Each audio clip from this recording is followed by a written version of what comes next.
Hola, bienvenido a este video donde te entregaremos orientaciones para la próxima rendición de tu examen de título.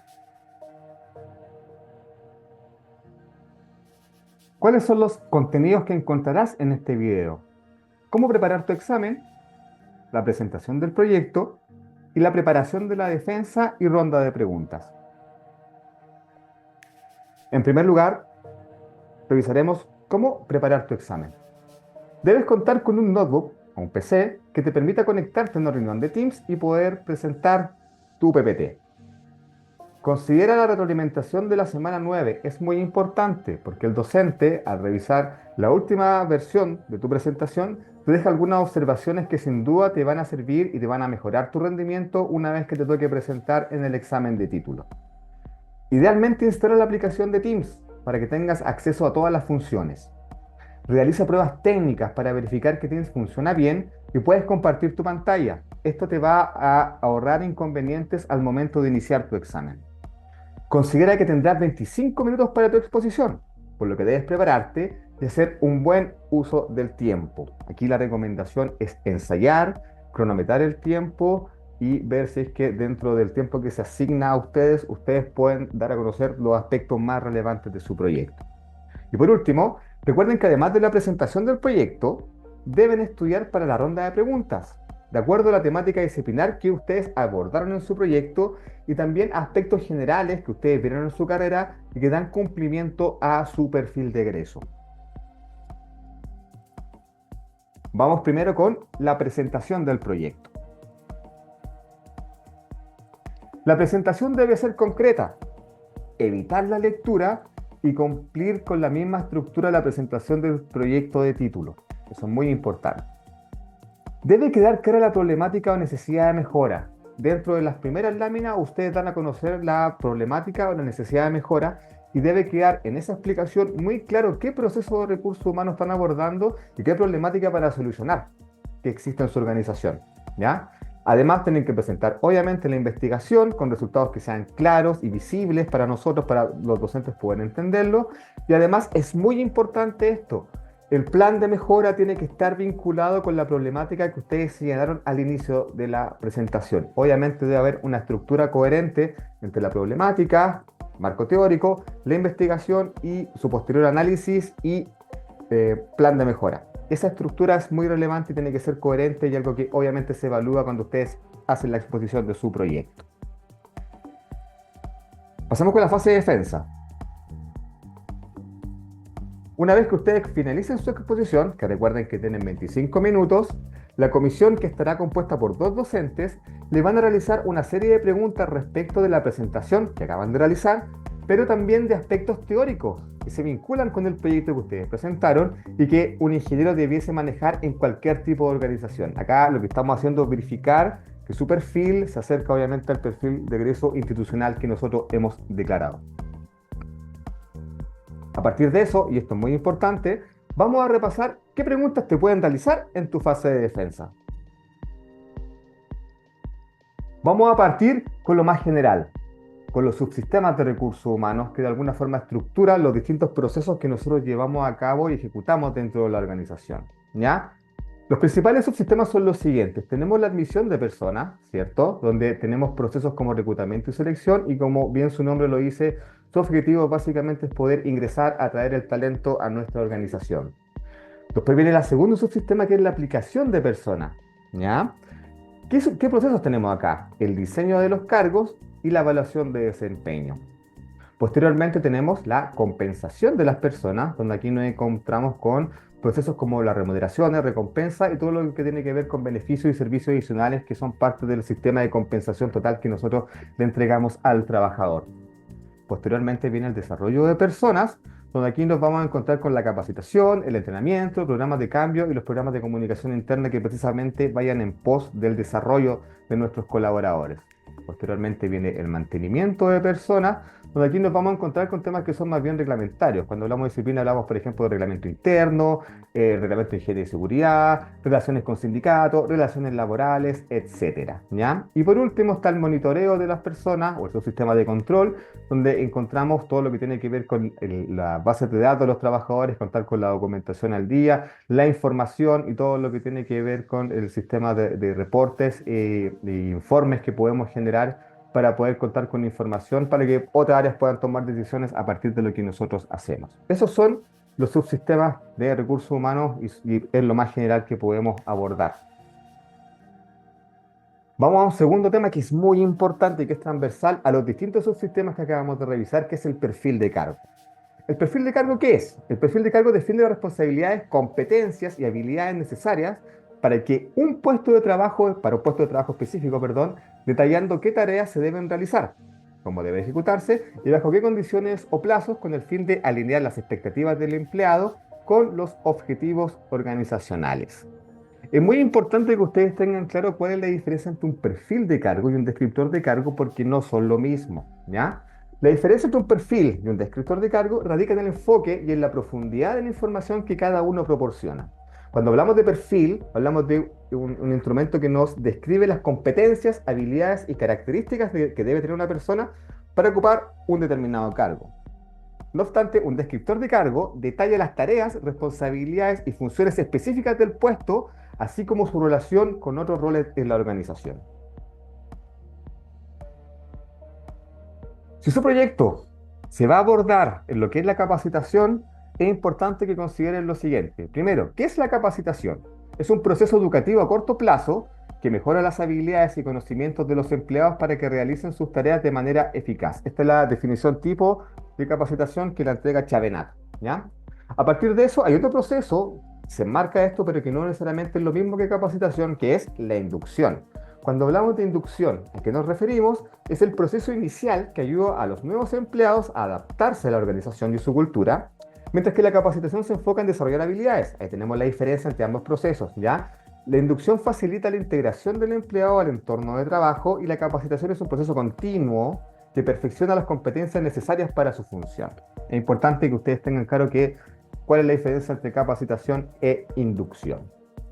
Otra pregunta que puede hacer si ustedes abordan la capacitación como la línea disciplinar de su proyecto, es conocer e identificar cuáles son las etapas del proceso de capacitación, que como ustedes ven son 4, ¿ya? La primera es la detección de necesidades de capacitación, que básicamente consiste en identificar las áreas donde los empleados requieren mejorar sus habilidades y conocimientos para poder cumplir con sus objetivos organizacionales. ¿Cómo se realiza? A través de análisis de desempeños, encuestas, observaciones u otros métodos que nos permitan poder levantar esta información. Una vez que finalizamos la detección de necesidades de capacitación, viene la segunda fase que es la planificación. En esta etapa se diseñan los programas de capacitación basados en las necesidades detectadas, estableciendo objetivos claros, contenidos, recursos y cronogramas para llevar a cabo la capacitación de manera efectiva. Una vez que ya planificamos, pasamos a la ejecución, ¿cierto? A llevar a cabo nuestro proceso de capacitación, donde implementamos las actividades que precisamente planificamos en la etapa anterior, ¿ya? Aquí es importante definir cuáles son las mejores metodologías que se adaptan a las necesidades de la empresa, a las necesidades de la capacitación y también de las personas que van a participar. Aquí es importante definir qué modalidad va a tener, va a ser presencial, va a ser online, horario de trabajo, fuera de horario de trabajo, las personas van a salir de la oficina, etc. Es importante considerar esos aspectos para que finalmente la ejecución se lleve bien y las personas se puedan desconectar de sus labores y puedan estar 100% atentas a lo que es la capacitación en esos momentos. Y por último, la evaluación, que es muy importante porque en este proceso nosotros medimos la efectividad de la capacitación evaluándolo con los resultados que nosotros principalmente teníamos desde la primera fase, desde la detección de necesidades de capacitación. Entonces, aquí hay una relación entre esta fase y la última. ¿Por qué? Porque acá nosotros establecemos una línea base, un diagnóstico, y en la evaluación nosotros tenemos que verificar que, obviamente, si nuestra capacitación fue efectiva, nuestros resultados posteriores a la capacitación debiesen ser mejores que los que teníamos acá, ¿ya?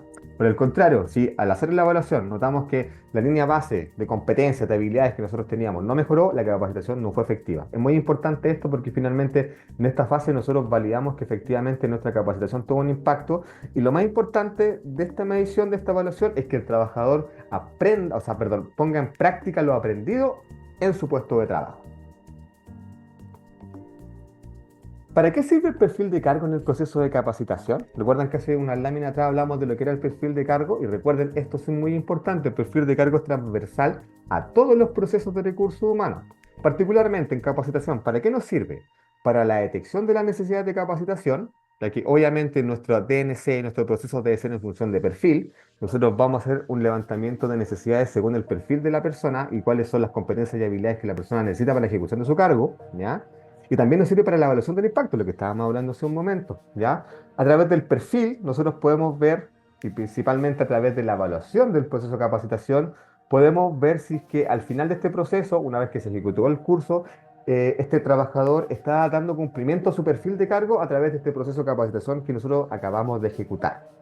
O sea, básicamente el perfil de cargo nos sirve como una referencia para detectar el diagnóstico, la línea base, y después ver si es que pudimos mejorar el perfil de ese trabajador con la capacitación que nosotros ejecutamos. Ahora, si su proyecto se basa en lo que es reclutamiento y selección, deben considerar lo siguiente. Primero, el proceso de reclutamiento y selección es el conjunto de actividades que una organización lleva a cabo para atraer, evaluar y elegir candidatos adecuados para cubrir vacantes. Incluye la identificación de necesidades del personal, la búsqueda, atracción de candidatos, la evaluación de sus competencias y la selección del candidato más adecuado para el puesto. Es importante que consideren lo siguiente, como cualquier proceso, así como hace un momento veíamos cuáles eran las etapas del proceso de capacitación, el proceso de reclutamiento y selección también tiene una serie de etapas, ¿ya? Primero, el inicio es la definición del perfil de cargo. Si no existe, la elaboración, y si existe, la actualización, ¿ya? ¿Por qué? Si no tenemos un perfil de cargo, recuerden que el perfil de cargo nos va a definir las competencias, habilidades, características que debe tener la persona que va a ocupar el cargo.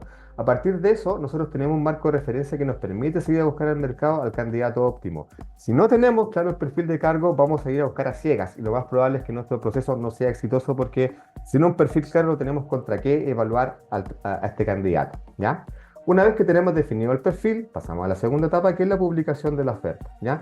Esta publicación de la oferta, y es importante, debe considerar también el tipo de reclutamiento que nosotros vamos a considerar, que viene más adelante. Pero recuerden que existen tres tipos de reclutamiento, el externo, el interno y el mixto, ¿ya? Y obviamente la publicación de la oferta va a ser de acuerdo al tipo de reclutamiento que nosotros vamos a hacer. Si es externo, en bolsas de trabajo. Si es interno, en la intranet de la organización, por ejemplo, una campaña a través de mailing, etcétera, ¿ya?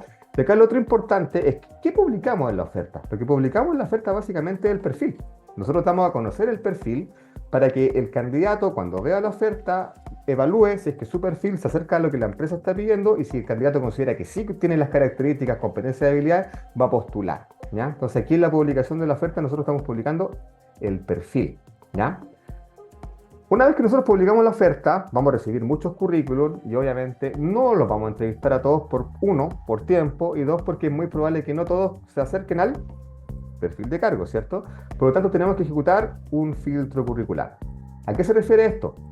Por una parte, nosotros vamos a tener los currículum de los candidatos que han postulado y por otra parte vamos a tener como una especie de filtro el perfil de cargo, ¿ya? Entonces vamos a pasar todos los currículums que nosotros recibamos por este filtro y solamente los que van a pasar a la siguiente etapa son los que den cumplimiento al perfil que nosotros estamos buscando, ¿ya? Las personas que no cumplan el perfil no van a pasar al proceso de selección porque están fuera de nuestro perfil de búsqueda. Y ahí recién terminamos el proceso de reclutamiento y pasamos a lo que tiene que ver con la selección.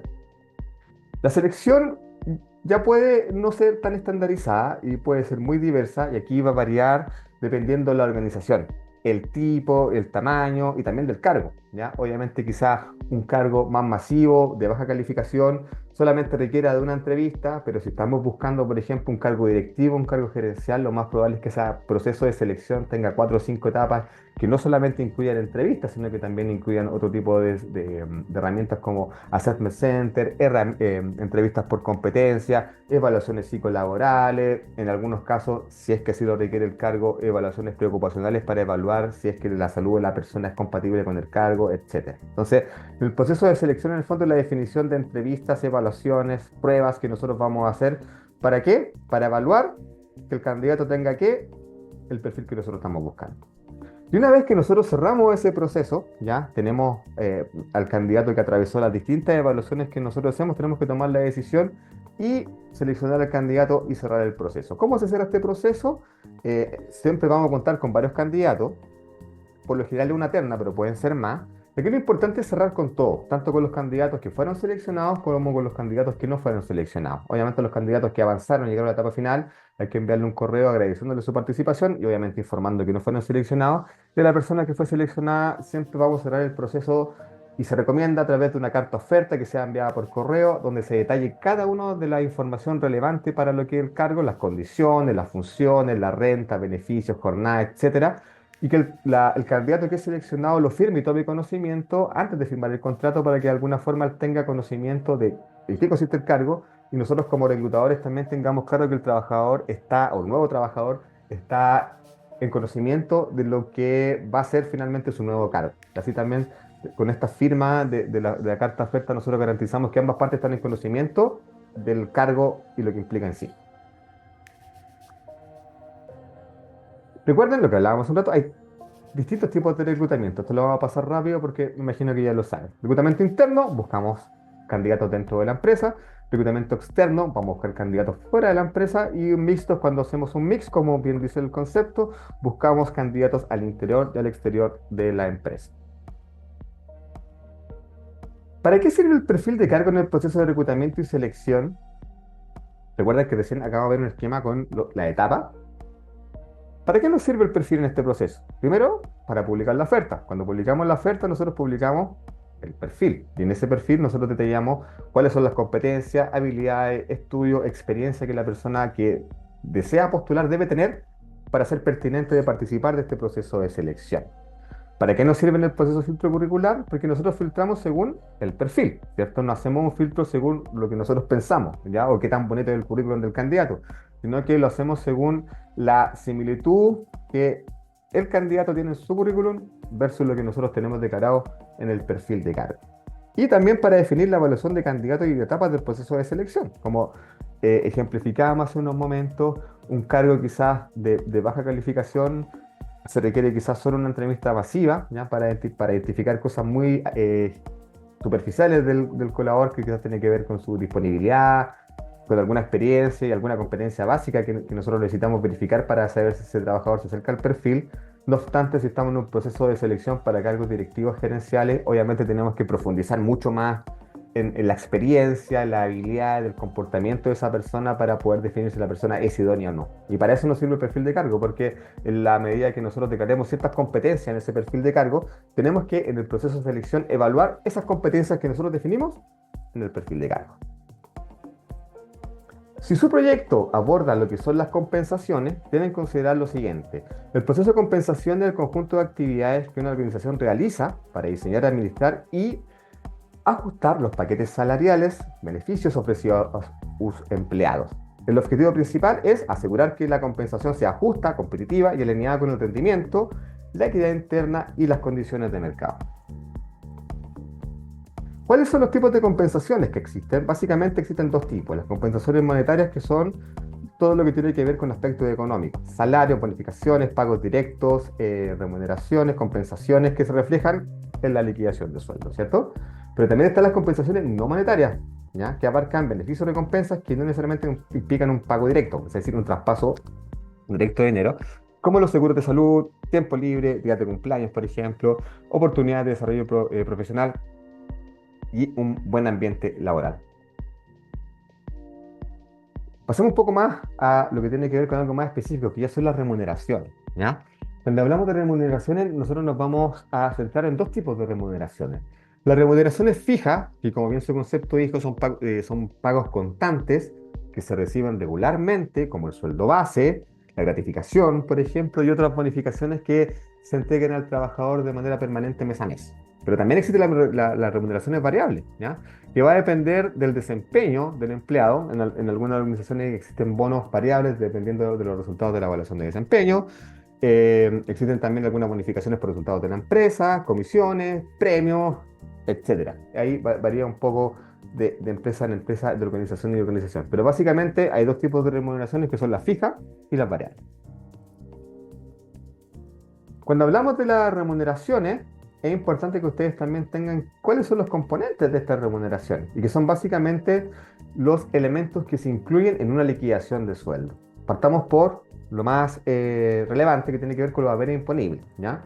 Que incluye el sueldo base y cualquier otro pago que esté sujeto a aportes previsionales y contribuciones, ¿ya? Aquí, por ejemplo, encontramos la gratificación, los bonos, eh, aguinaldos, por ejemplo, etcétera.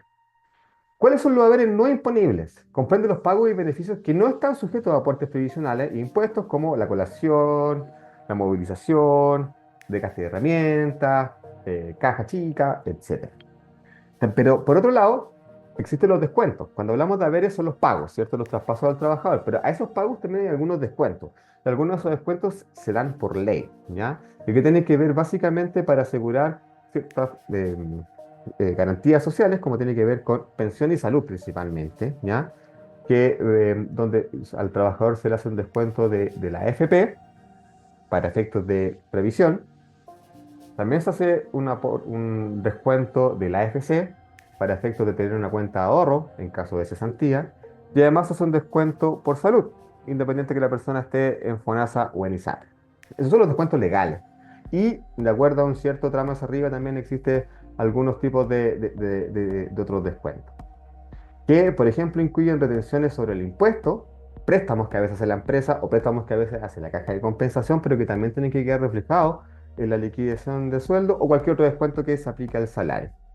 Y hay otro elemento muy importante que está acá abajito, que son los aportes del empleador, que son elementos que no van a aparecer en la liquidación de sueldo, pero que son aportes que el empleador hace al trabajador de manera indirecta y se paga a ciertas instituciones, ¿ya? Como por ejemplo, acá tenemos el seguro de invalidez y sobrevivencia, y cualquier trabajador que cotiza en AFP tiene ese seguro. Ese seguro no es un traspaso directo de dinero al trabajador, sino que lo que hace el empleador, todos los meses le entrega el monto que corresponde a la AFP y la AFP es quien administra este seguro de invalidez y sobrevivencia, ¿ya? También hay un aporte del empleador al trabajador con respecto al seguro de cesantía. Es un copago que se divide entre el trabajador y el empleador empleador también aporta a ese fondo de ahorro que cada uno de nosotros tenemos y que lo podemos usar al momento de estar cesante. Esos son los componentes de las remuneraciones.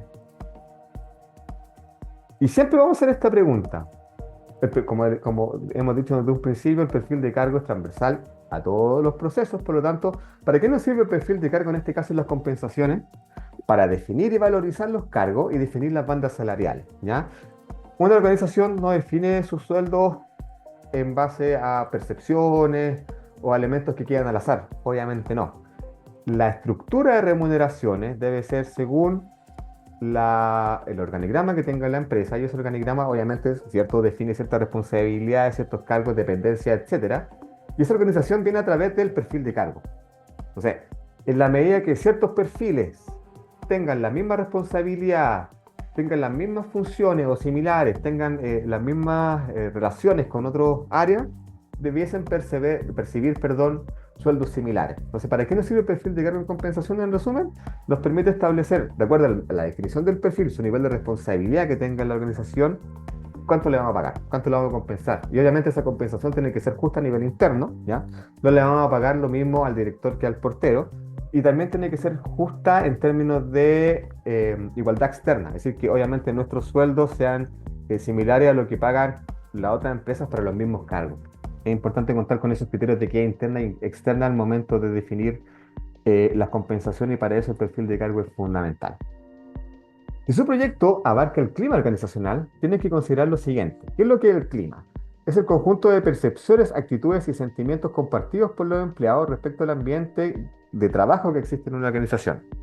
Refleja cómo se perciben las relaciones laborales, la comunicación, la cultura, las políticas de la empresa y influencian mucho lo que es la satisfacción y el desempeño y el bienestar de los empleados. O sea, ¿qué quiere decir esto? Si hay buen clima y todos estos aspectos como las relaciones, la comunicación, la cultura, el liderazgo, el reconocimiento están presentes en una organización, lo más probable es que ese trabajador va a estar satisfecho, va a estar motivado y va a estar comprometido. Por otra parte, si el trabajador se siente mal compensado, no reconocido, con un liderazgo que no es cercano, ¿ya? Y donde las relaciones son más bien tóxicas, como se dice, eso va a impactar de manera directa en su motivación y lo más probable es que ese trabajador, en primer lugar, baje su desempeño y en segundo lugar, en algún momento deje la organización. ¿Cómo se relaciona el clima y cultura? Eventualmente pueden ser lo mismo, pero no es lo mismo, ¿ya? Se relacionan, son intrínsecamente hermanos, por decirlo de alguna forma, pero tienen algunas diferencias, ¿ya? El clima organizacional y la cultura organizacional, como dice a mí, están estrechamente relacionados, pero son conceptos distintos. Ojo, la cultura organizacional se refiere a los valores, creencias, normas y prácticas compartidas que definen la identidad y el comportamiento de una organización. Es el cómo y por qué de la forma en que se hacen las cosas. Entonces, se fijan, cuando hablábamos de clima, hablábamos con aspectos que tienen que ver con mi satisfacción, con mi motivación y cómo yo evalúo ciertos aspectos como decíamos, la remuneración, el liderazgo, el reconocimiento, etcétera. La cultura no es precisamente eso, sino que la cultura es más bien un aspecto normativo, ¿ya? Y cuando hablamos de aspecto normativo, hablamos de normas que tanto son formales, que muchas veces pueden estar declaradas en las políticas, en los manuales, por ejemplo, pero también hay ciertos aspectos informales, por ejemplo, como saludar todas las mañanas y ciertos ritos también que se dan en algunas organizaciones, por ejemplo, de quizás todos compartir un desayuno en la mañana los días viernes, por decir alguna cosa, se fijan que eso pasa a ser parte de la cultura, porque en la medida que se hace un hábito, ¿ya? Pasa a ser parte de la estructura del comportamiento de las personas y cuando ya se transforma en eso, es parte de la cultura. Y cualquier persona que llegue se va a